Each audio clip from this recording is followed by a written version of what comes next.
All right, we'll pray. Dear Lord God, we're thankful again this day to be gathered into your house. We ask that you would watch over us always, no matter where we are, but we know that when you gather us here, you have particular gifts to give to us. We ask that as we continue to look at other world religions, we might be even more convinced of the truth of our beliefs and try to reach out to others with gentleness and respect to try to show them what is the truth. We ask this in Christ's holy name. Amen. All right, since we've been doing some things we're more familiar with, I would say at least, right? Judaism, maybe not in the sense of having a lot of, does anyone have a Jewish friend, someone they would call a Jewish friend? I was thinking about that.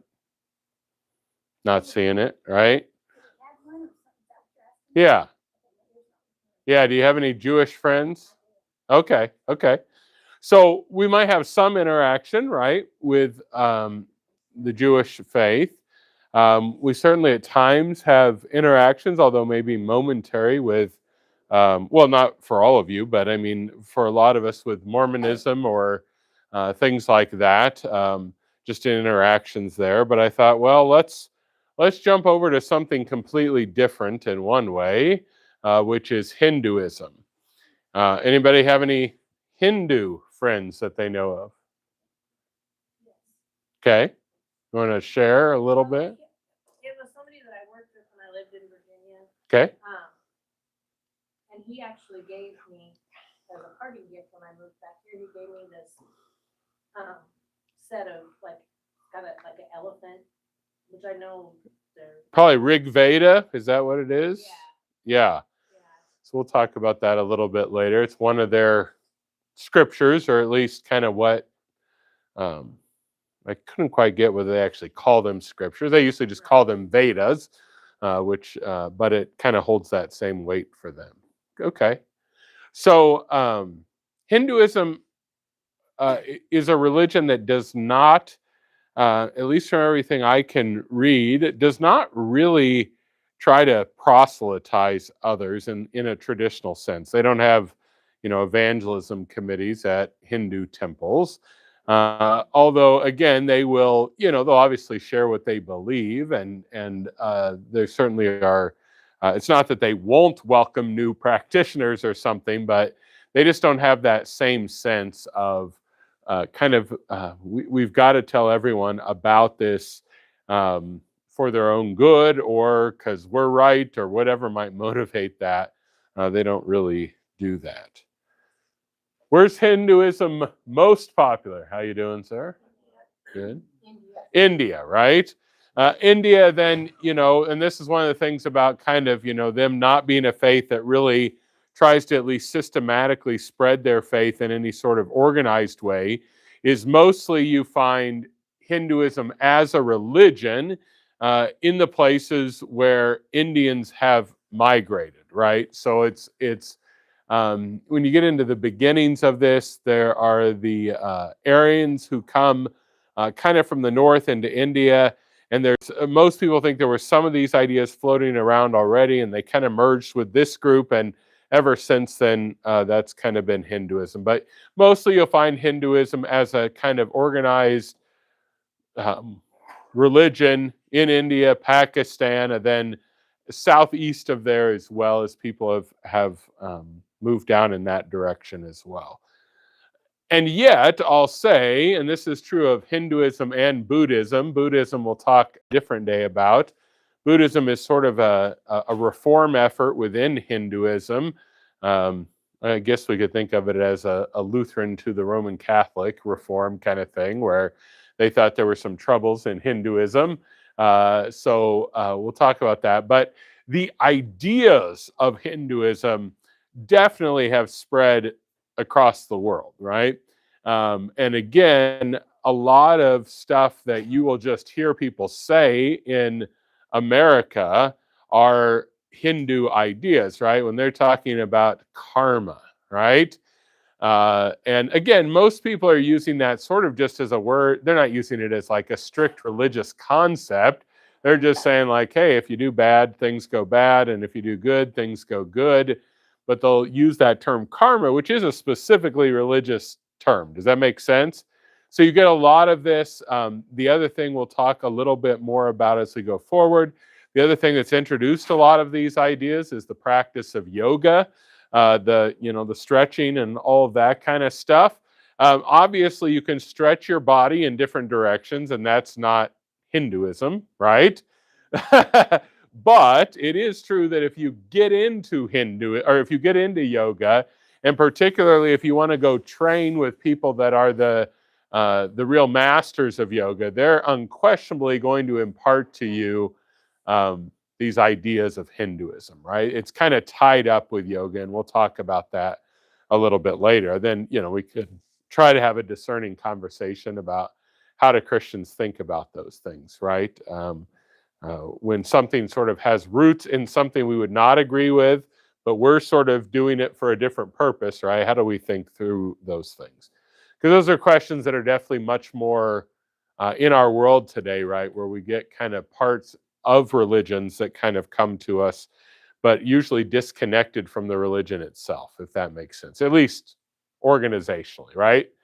I don't know of anyone that would be doing yoga in Colby that would necessarily say, hey, we're trying to bring Hinduism into town. Okay. But just to be cautious, they might be unawares. Okay. Just even the whole idea. Has anyone ever done yoga? Okay.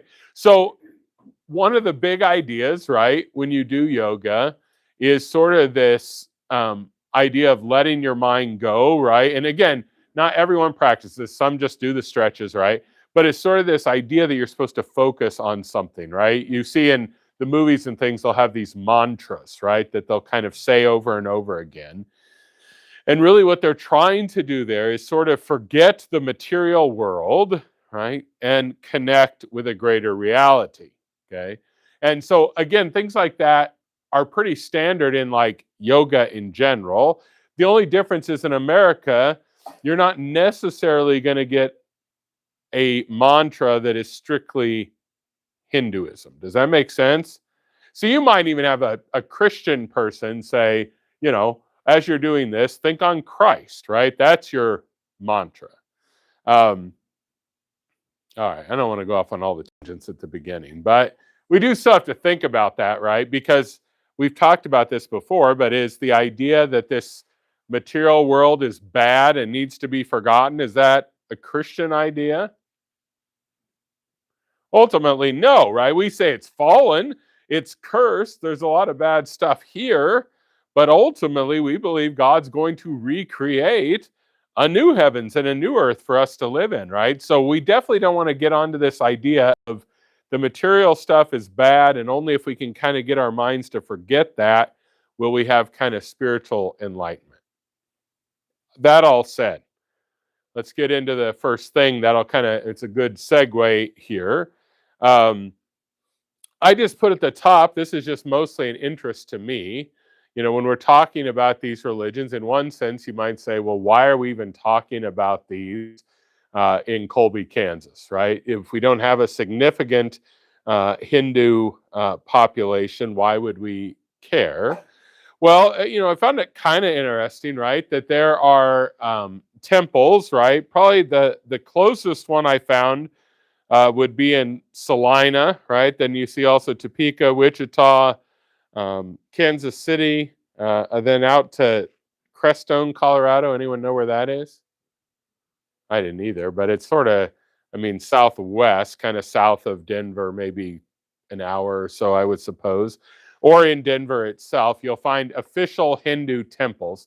The only thing I couldn't quite figure out is, and again, admittedly, I'm not, especially with something like Hinduism, I don't, know this by experience in the sense of I've never had a close friend that practices this religiously or anything like that. But it seems to me that maybe the idea of a temple is kind of loosely defined, right? And in some places, a temple might just be sort of a park that's been set apart to go and do Hindu meditation. And in other places, you would see a full-fledged, what we might, building of a temple, but they seem to not they seem to be quite different just from looking at the pictures of them. And it even led me to believe, like, would everyone really call this little bench in a park, is that really a temple or not? But I don't know really the answer to that. The first point there that I wanted to go over was this whole idea of Brahman, which is what is kind of the whole idea. When you're, again, if you are a Hindu and you're doing yoga, your point is to lose yourself into this greater reality that is Brahman. Some Hindus would sort of talk about this as God in some loose term, right? But more regularly, they'll talk about this sort of as the universal soul, or kind of the overriding reality of the world.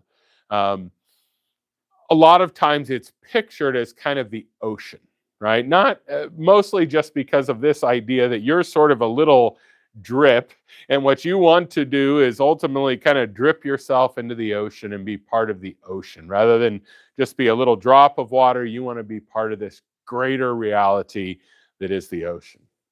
You're giving me funny looks already. I've always kind of like to make the force be with Yeah, well, that's actually an interesting thing, right? Star Wars, as much as I think a lot of us love Star Wars, you really get into Star Wars, there's a lot of Eastern religion in Star Wars. There really is. You even see them kind of doing these meditative kind of things occasionally. So yeah, it is one of the ways that some of these ideas came into American culture, is through Star Wars. Now, again, I always remember that George Lucas once was asked about these people that sort of really get into Star Wars and, kind of believe the Force is real and everything. And his response was, "It's a movie, people." But movies do convey ideas, right? And even sometimes they convey ideas that the makers of those movies aren't necessarily trying to pass along in any sort of sense of, again, like, I'm going to spread this religious idea. But if you take that idea and make it kind of one of the main things throughout your movie, it's probably going to do that. Okay? So yes, this ultimate reality. And then the other word there, beyond attributes or form. What does that mean? Anybody got a clue? I guess I kind of put it there with the next sentence, but right, the point is to see beyond matter to this reality. And so they sort of have these ideas, and these ideas have been around in other religions. If you've ever heard about Christian Scientists, right? Tom Cruise and his crew, right? Scientology, right? You get this that kind of like, this looks like a chair. It feels like it's a chair, but it's really not a chair. It's some sort of matter that's trying to remind you of what a chair really is. Okay? I've read across some of them in the ambulance. Okay. Yeah. It's interesting. Yeah. I did go to a Christian Science meeting once when I was in Chicago. We had a world religions class back there, and we were supposed to go, visit. And there was a Christian Science church right on the corner from where Concordia River Forest is. And that was it was probably the weirdest, like, just, again, realizing how different. You go in there and they basically just kind of sat in silence until somebody wanted to say something, and some guy got up and gave this big talk about the idea of a tree. That's what he did. So kind of weird. But anyways, it really is this overall idea, again, that I think all of us at times are tempted to, which is this idea that matter is bad, spiritual is good, right? When our bodies get sick, particularly when they get maybe diseased to a point of where the doctors are telling us, right, the disease seems to be winning the battle here. It's very easy to want to just say, all I got to do now is get rid of this body and I'll be free, right? And again, there are things we can say truly as Christians that are pretty close to that, right? That we're ready to leave behind the body for a while and be with the Lord. But we have to be very careful there that we don't fall into this overall idea that what we see is not real. I mean, some of this even, again, a lot of movies bring in similar ideas. Do you guys remember this Matrix movie from a long time ago? Right. And again, they sold it in kind of a sci-fi kind of way, right? That there were sort of weird things going on in a lot of different realms. But again, this idea that sort of the world right around you wasn't real, right? And you had to kind of figure out this greater reality. That's Hinduism kind of stuff. Okay. So they have this one big reality. Again, some will almost refer to this as God, but usually not. Um, but then they do talk about gods and goddesses. And there's even kind of disagreement in Hinduism whether kind of these people are just sort of manifestations of this universal soul, or whether they sort of exist on their own as gods and goddesses who are just there to point people to this reality. But you get these three main ones that are spoken of. And so that's this, I don't even know if I'm pronouncing this right, Trimurti, or, again, you can almost hear, not too far from Trinity, right? But they kind of have these three main gods. So they have Brahma, who is kind of the God who creates all things, both in the beginning and kind of continually. We'll talk about that again here in a second. We have Vishnu, who is sort of the destroyer. He's the warrior, kind of, takes care of things that need to be taken care of. Almost kind of I don't know, I want to say a bully kind of character almost. Although all of them kind of Zen, bullies. Very calm and yet kind of bully. Then you get finally Shiva, who is the destroyer, but destroying for the sake of sort of ending one cycle and beginning another.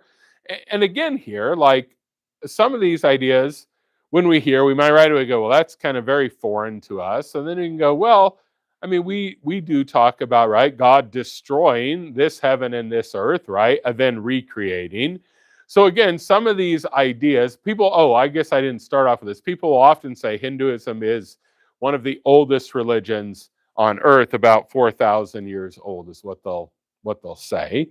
And I mean, that seems to be verifiable in the sense of it's been around for 4,000 years. We just have a little comment about one religion being a little older, like the one that goes back to Adam and Eve and forward to Christ, right? But anyways, I put down there, a lot of the things that you kind of, each of those gods or goddesses, usually in this case, I believe the main three are all men. Yeah, I'm pretty certain of that.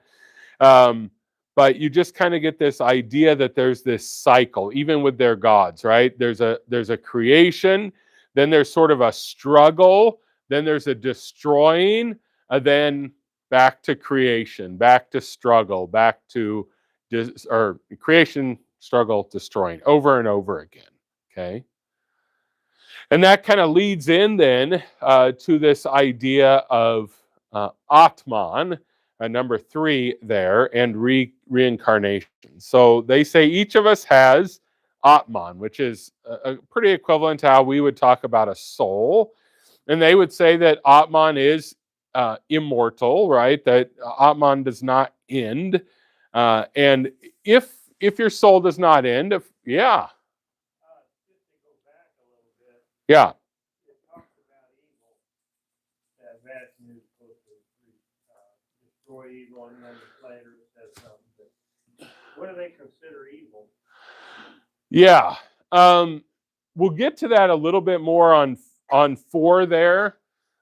This idea of karma and dharma. So a lot of it has to do with, in Hinduism, you're sort of supposed to figure out what your duty is, but that's a very kind of self-reflective process, but kind of like what am I really supposed to do, right? Then, so evil is not doing that thing you were made to do. You might also get that this is why Hinduism, again, is, as far as I know, in America, is not growing as an official religion by leaps and bounds, but these ideas are all over, right? sometimes we end up saying something pretty similar to that to our kids, right?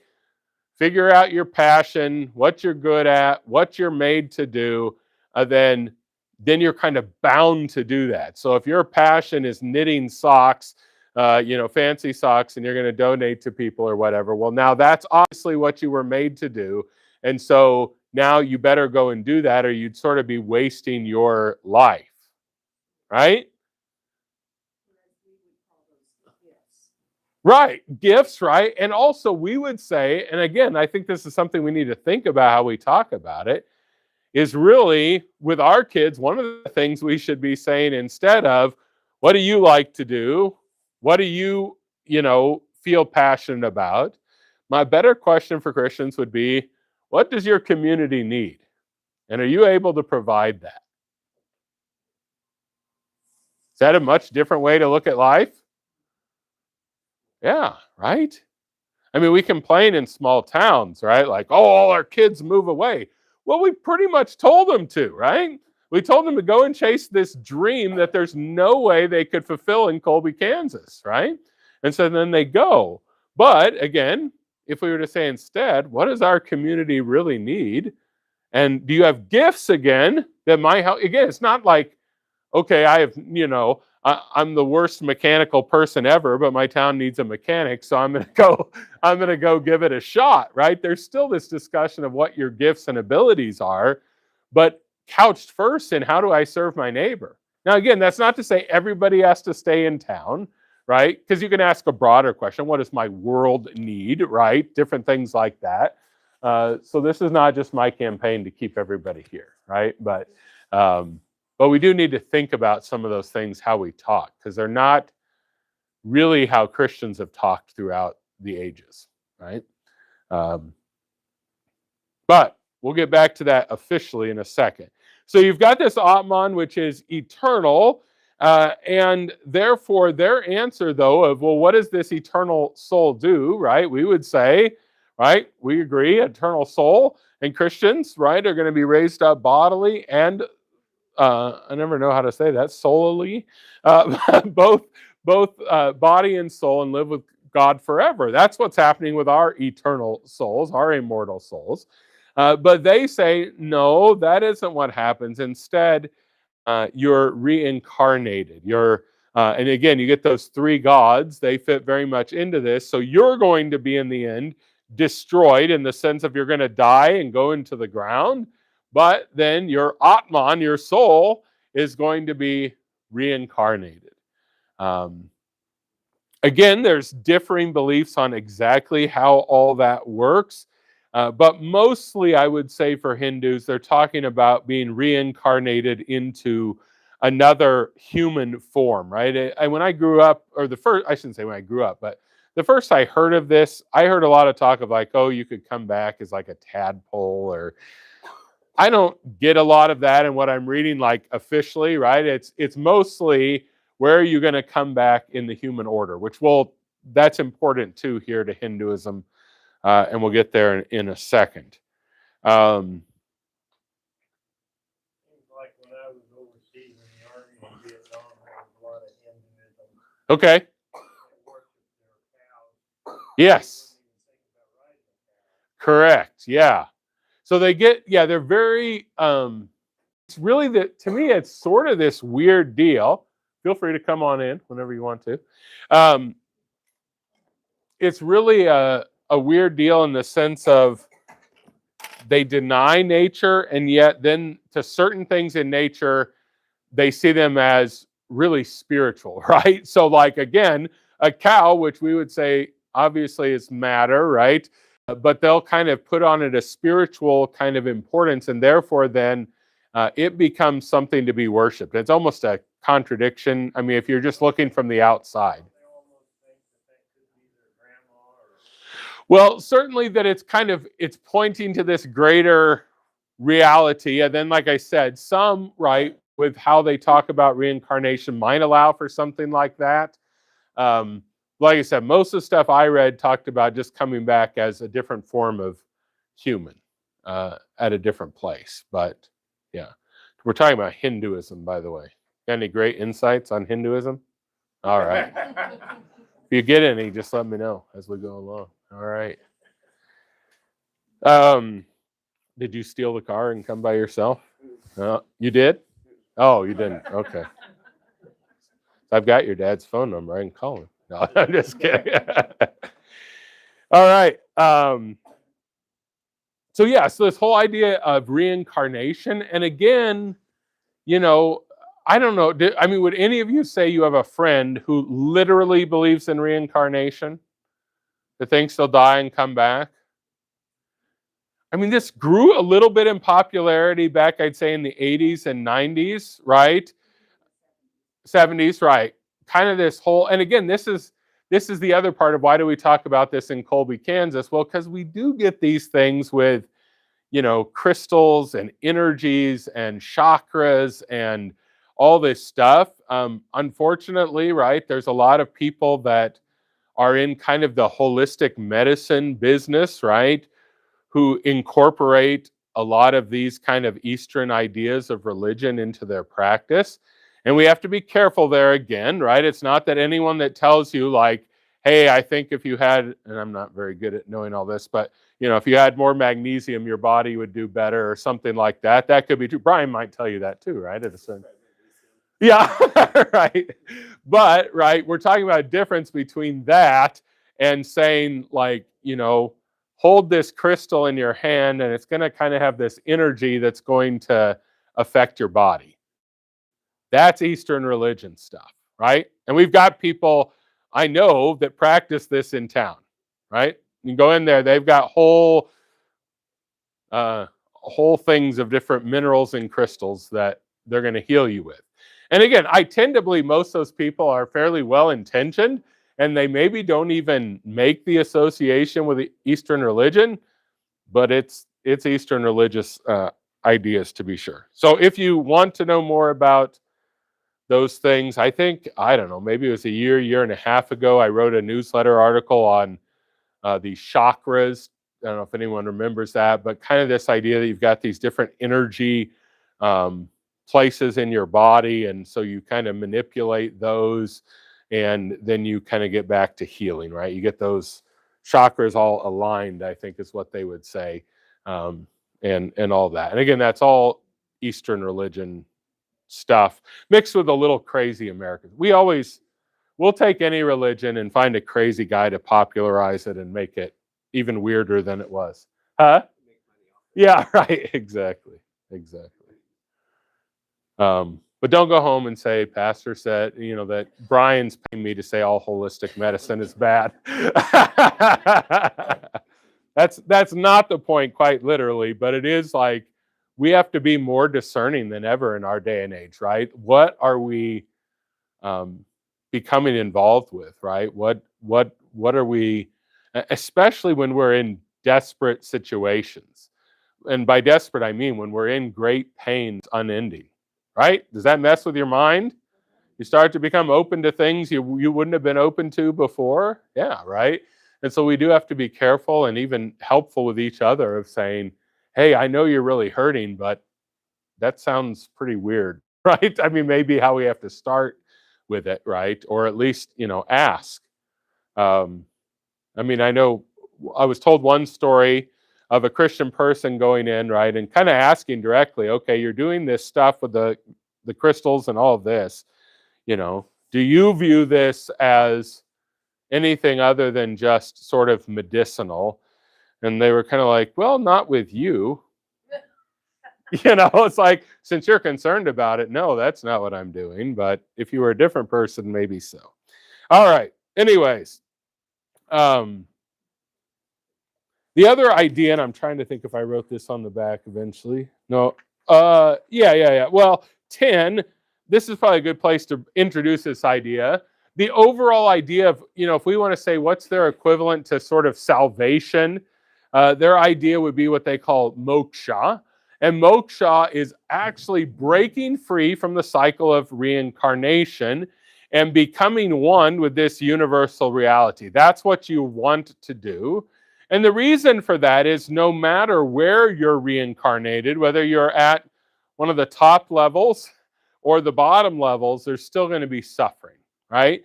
And so your ultimate goal is to break free from this cycle of reincarnation. So again, it's kind of seems to me often Americans that get into reincarnation at all, they kind of just like love the idea of reincarnation, right? And again, I remember back in, and maybe, like you said, 80s, 90s, there was a lot of like pseudo psychology that was trying to explain to you, right? You feel this way because in a former life, you had this happen to you or not, right? By the way, I have a really good trick to play on your friends ever if you want to. It involves palm readers and telling them you remember a past life. And I'll tell you about that some other time. It's a great party trick. Do you guys remember this one? Get in. The dog. Do you remember that? Oh, I'm going to have to do it to him again. All right. Anyways, that's not what you came here for today. So then the whole idea of kind of going back to what John asked about good and evil and things is basically these two ideas of karma and dharma. So dharma is, remember the D there is kind of your duty, what you're supposed to do. And again, very much with this idea that kind of each person is created with a specific purpose, and you've got to kind of figure out what that is, and then you've got to dedicate yourself to it, right? And then your karma then is kind of how well you do that. When you're dedicating yourself to dharma, you've got good karma, and then good things are supposed to come your way, both in this life, but even, more central to the idea is this has to do with what you're going to be reincarnated as, right? If you die with more good karma than bad, sort of, in the next life, you're going to have a higher position in the world. Okay? And if you do the opposite, well, you're going to be degraded. But this is sort of the morality. And here, so, again, it's not the Hindu people. Certainly, they would not be accused of being just immoral people or without morals, I guess. They really do have a real sense of duty. It's not guided so much, as far as I can understand, by any, there's nothing similar like the 10 Commandments, right? But a lot of those ideas, are just sort of universal across humanity, probably because, I don't know, God created everyone and he put those on people's hearts. That's what the Bible says, right? But overall, again, this sense of duty is definitely there. And so you're certainly not free to just do whatever you want. And so again, if you meet a Hindu, many times they're very gentle, right? They're very kind. They appear very, I shouldn't even say appear. They're very thoughtful in one way, right? They're meditative. They're all these things. So again, in most cases, you would just see them as pretty good people, right? And again, we always want to be careful when we're talking about other religions. They may well be pretty good people in the sense of, if they were your neighbor, it wouldn't go bad for you, right? That would be fine. And this is one thing I think we always, I try to impress this, especially on young people, because I think for too long we kind of said like, oh, if someone is Islamic or Jewish or whatever, they're really bad. Let's take Islam for certain, like, they're going to be really bad, evil people just in general, right? We watch too many movies, right, where every Islamic person in the world is plotting to destroy the country. And there are some of those, no doubt, right? But we get to this point, and I think what's happened with too many of our kids is they get to college and they meet some Islamic people who are pretty darn good people, and they all of a sudden go, did my parents lie to me about this whole thing, right? Or not, or maybe not lied, but they didn't really understand because they had never met someone. These people are good, and there's no trouble with these ideas. Does that make sense? With all sin, we got to say that, right? People can be engaged in any particular sin and still be pretty good people in general. And that means we should recognize that in the general sense, but it also means we still need to be on guard for what's evil going on. Okay, that can be applied to all sorts of situations. All right, so then their sacred texts are what they call the Vedas. I was kind of cheered by the fact when I tried to look to buy a Rig Veda just to see a little bit more what's in there, is they're actually kind of hard to acquire. Or not, I mean, there's Amazon, there's eBay, you can get one, but I really expected like to be able to find a lot of them like for free online just to read through, and there wasn't as much. But basically we might think of their scriptures sort of like we think of our Psalms and Proverbs.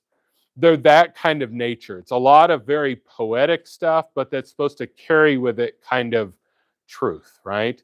The only one I could find online for free must have been the King James equivalent of the Rig Veda, because there were a lot of words in there I wasn't sure what they were saying, and it said it was in English, but so the Rig Veda is the one they kind of go to the most. But one thing about Hindus, again, is the practice of their religion can kind of vary quite a bit from person to person.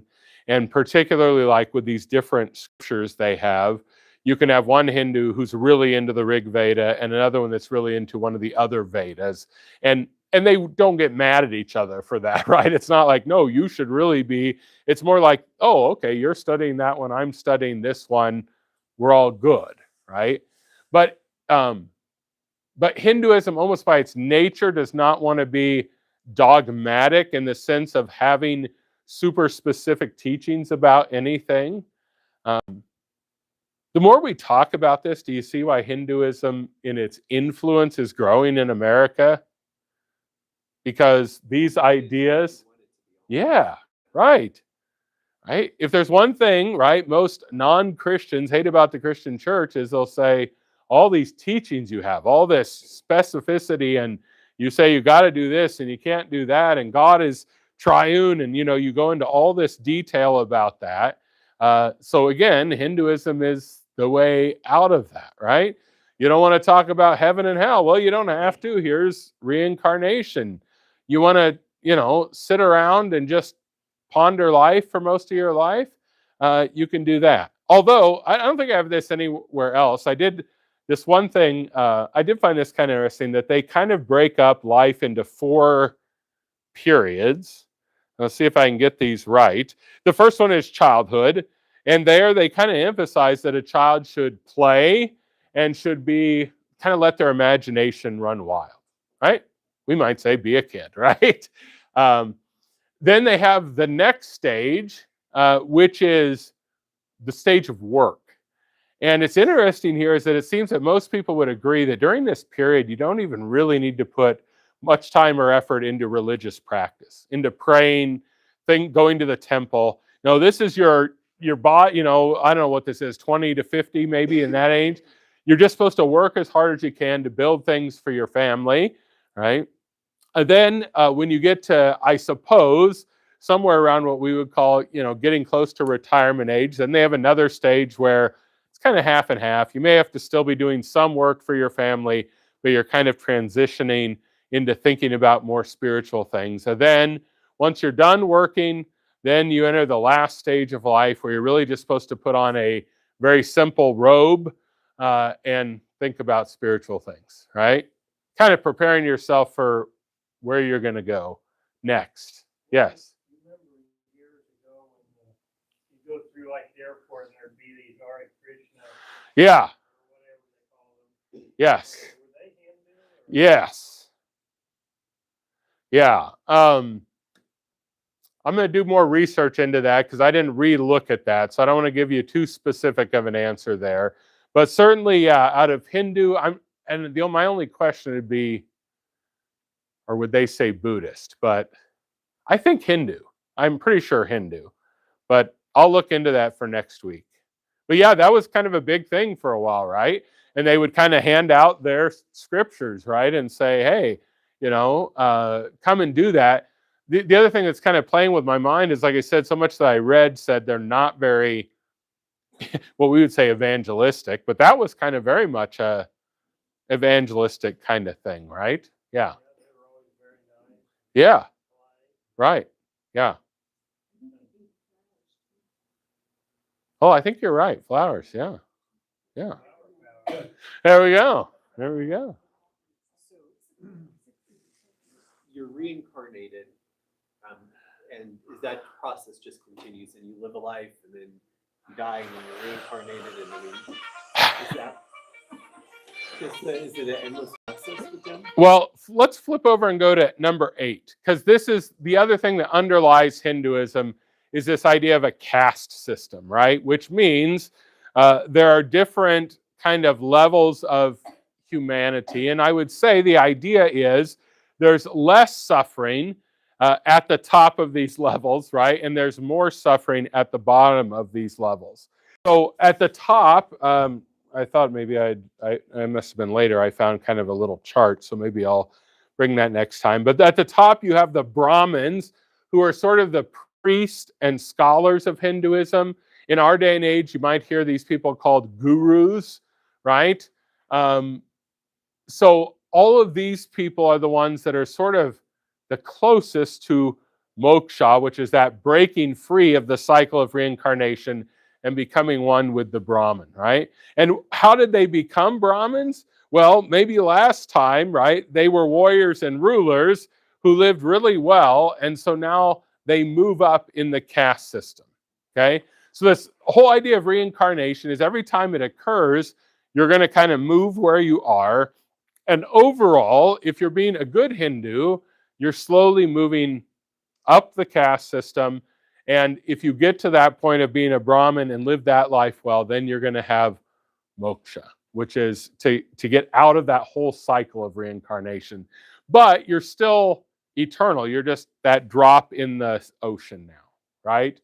You're just part of that godlike reality that runs the whole universe. Okay? So reincarnation is always kind of about moving up. It's not just about, oh, this is going to happen and it'll happen forever, right? You actually, according to Hinduism, you want to escape this cycle. Anybody hear anything about the caste system? I mean, are you familiar with this just from news or history or anything? A little bit, right? When she was in India, she felt sorry for the poor because they were part of the caste system. Correct. They didn't believe in helping them. They had something they had to go through. Correct. And be reincarnated to a higher level. Correct. A lot of cruelty, in my opinion. Yeah. Yeah. So the basic idea, along with the idea that you should do well and move to a different caste system after reincarnation, is also this firmly entrenched idea that you are not moving out of your caste in this life. This is the life you've been given because of your karma in past lives. And so, yeah, you have to live that out. And no one then has any real sympathy for you because you earned it, quite frankly, right? In a prior life.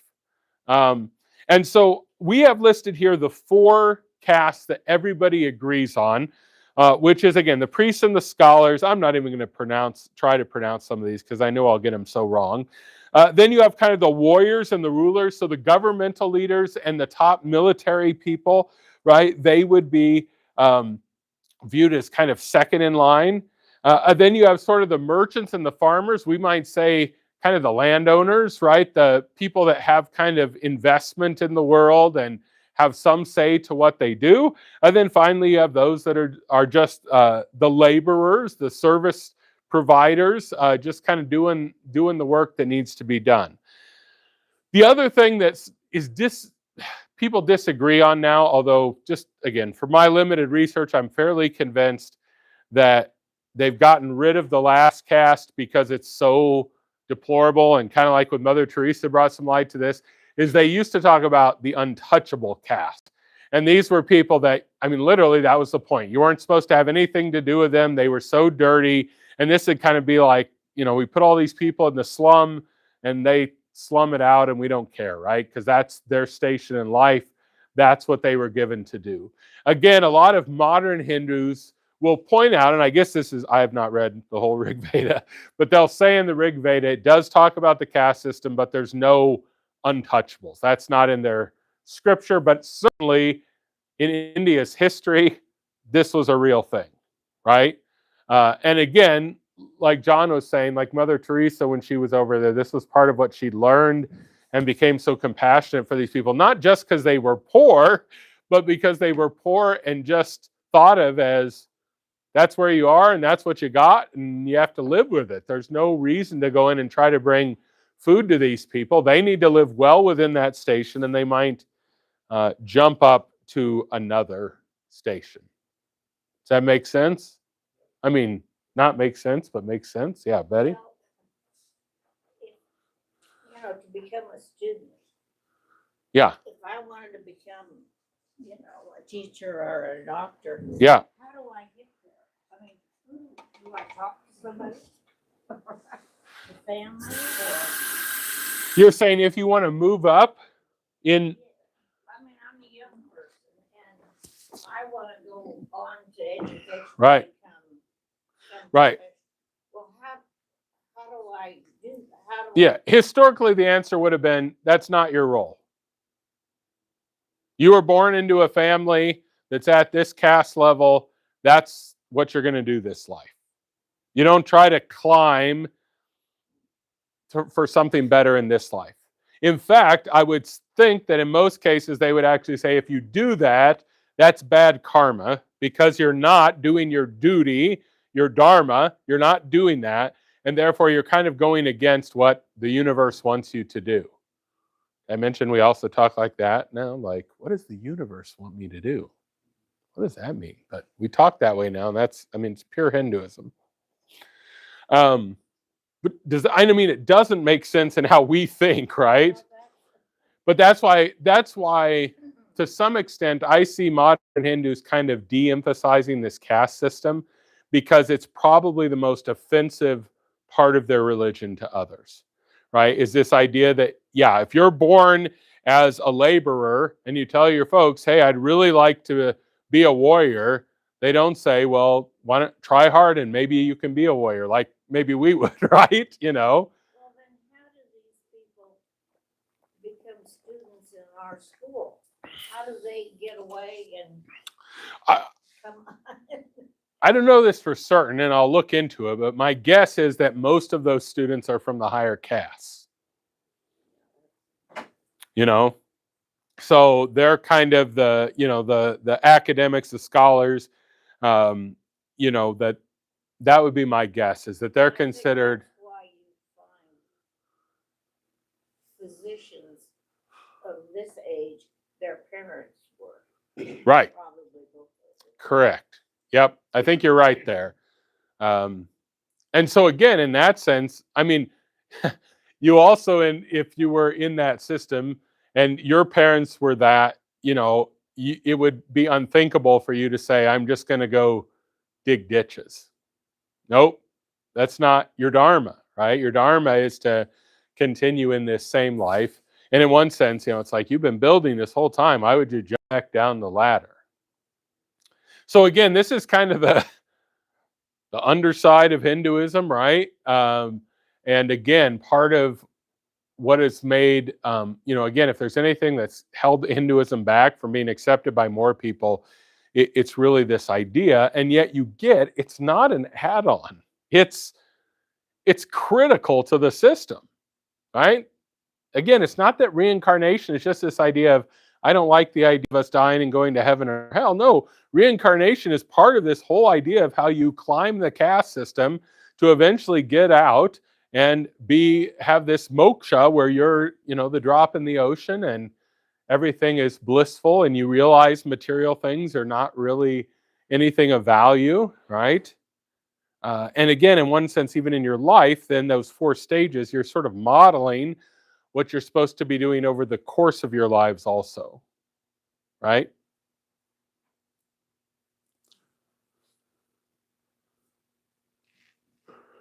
All right. Other questions on that so far? I just want to see if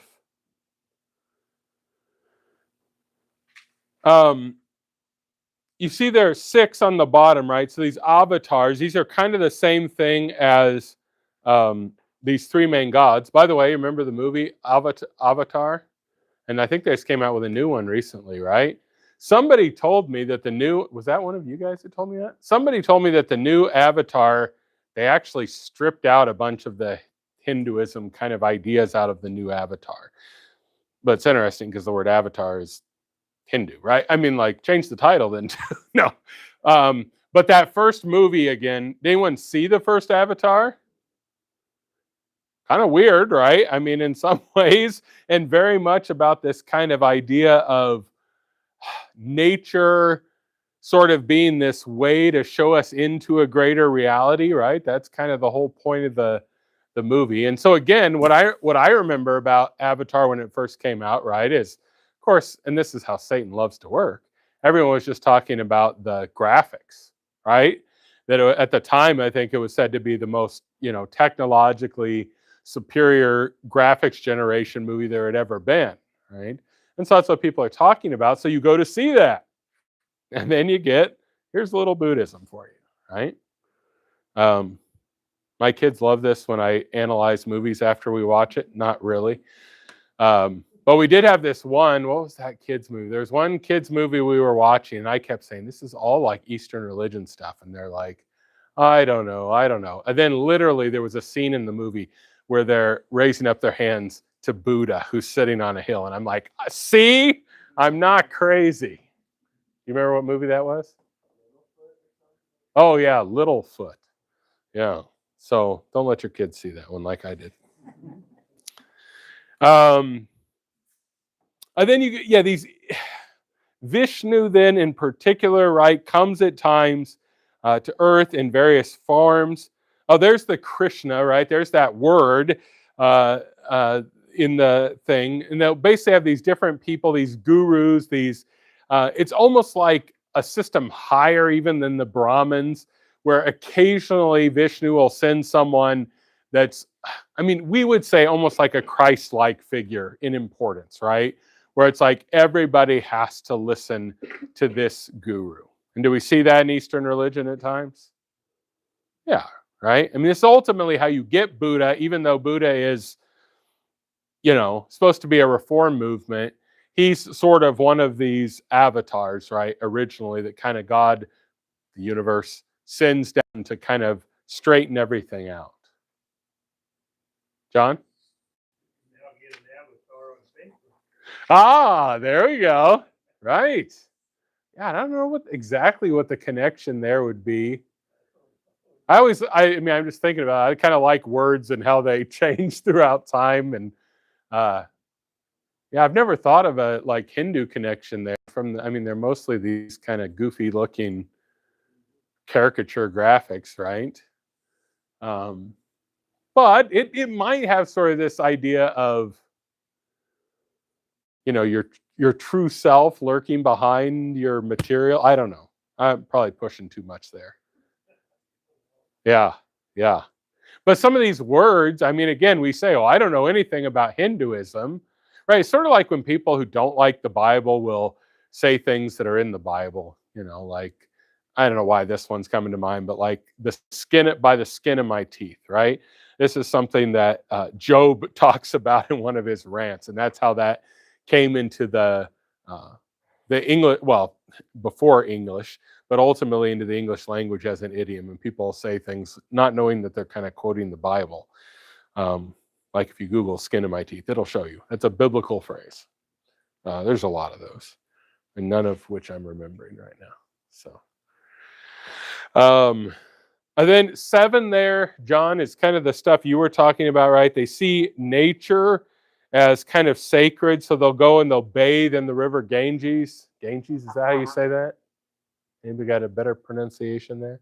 I think that's right. Animals like cows, particular kinds of trees. And like I said, it's almost like weird because this whole thing is sort of a facade that you have to forget about. And yet at the same time, with certain things, they do kind of understand. They give nature almost like it is spiritual instead of nature. Does that make sense or matter how we would talk about it? Well, yeah, they're very serious about this, right? Again, another phrase we get in our language from Hinduism is something like the sacred cow, right? We'll talk about, you can't do that in this profession. That's the sacred cow. Well, that's, again, and I'm not saying when I say that, like, ooh, you're embracing Hinduism. When you go to sleep, you're going to wake up a Hindu. But it is good to like get where are these phrases even coming from? And what do they relate to? Did you have something, Brian? Well, in our society, American society, there's almost this embracing, how do I say this right? Environmentalism that's where nature is, we can't pollute nature, the change in the environment, climate, whole focus on that is almost a religion itself, but there's no acknowledgement of, creating it or anything like that. Right. Am I making sense? Yeah. You see this, think about what's happening. Where animals are more important than humans. Yeah, or the air, climate, and not that we want to go out and trash the environment, but it's the idea that that's It's sort of a force to itself, right? This is one of my phrases I hate least in the world is Mother Earth, especially when like scientific, weathermen that are trying to describe all these and say Mother Earth. And I'm like, what are you, 2 that you believe in Mother Earth? No. But again, there's a lot of that. Well, that's a whole nother topic, right? Who do we used to speak of in control of the weather? Who's in control of the weather? God, right? And we don't like doing that anymore either because we think that gets God in too many sticky situations. So we've now we blame it on Mother Earth, who doesn't exist. Yes. I guess the term that I hear most from people is, they see something bad happen to somebody and say, well, that's karma. Yep. Yeah, right. Yeah, and I was going to get to this later, right? I mean, we all can say, yeah, there's a sense in which, if we're doing, the Bible talks about this, right? Of doing bad things and it's not going to yield blessed results, right? But what this does is this does not have any idea of grace or mercy breaking the cycle of that, right? It's just purely goods and bads adding up. And again, over lifetimes, right? To hopefully yield you to a better result.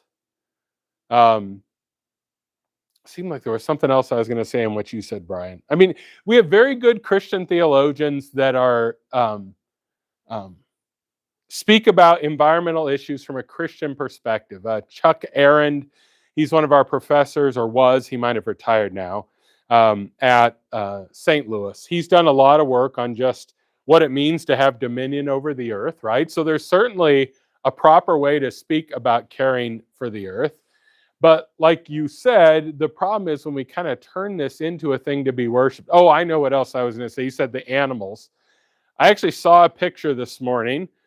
Teach you not to look at your phone in the morning. And this is probably dumb to get into. Okay, turn your minds off everything about what happened in Minneapolis, right? We're not talking about that, even though we are. But apparently there was a dog in the car also. Did you see this? And so now there's a lot of people saying, boy, if that dog would have died, it would have been a lot worse. And I'm like, what?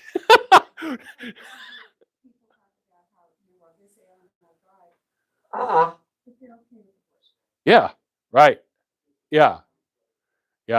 And we get more and more of that where you just hear people, like I used to think it was almost like we were, what do you call that? Hyperbole a little bit when we'd be like, oh, people care more about their animals than humans.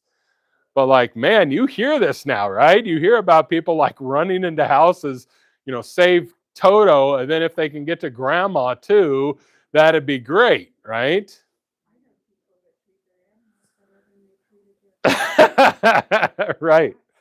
Right. And that certainly, again, this is not to say this is what Hinduism would say to do, right?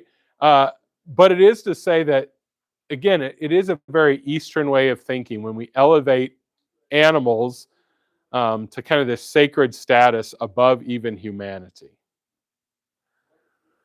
All right. We'll come back and kind of finish up a few of these other ideas, and then especially at the end, this one is so foreign to us that I want to make sure we kind of at the end say, what Why do we care? Or how would this be destructive to our faith if we did this? And again, I put kind of number 11 there, just how do they view Jesus, right? Because I'm going to say this in the sermon again today. This is kind of the central question when you're doing world religions, right? Tell me what you think about Jesus. And then we'll see if we're close as a religion or not, right? Because we're going to be talking today about Jesus as the Son of God, right? How many other religions believe that Jesus is the Son of God, the second person of the Holy Trinity? Other than Christianity? 0. All right, let's close with prayer. Dear Lord God, we do thank you for this chance to reflect upon our world and the beliefs in it. Help us also then to dive in always to our beliefs so that we might know them well and that they might lead us to better understand the beauty of what you have done for us in Christ Jesus. We ask all of this in the name of Christ.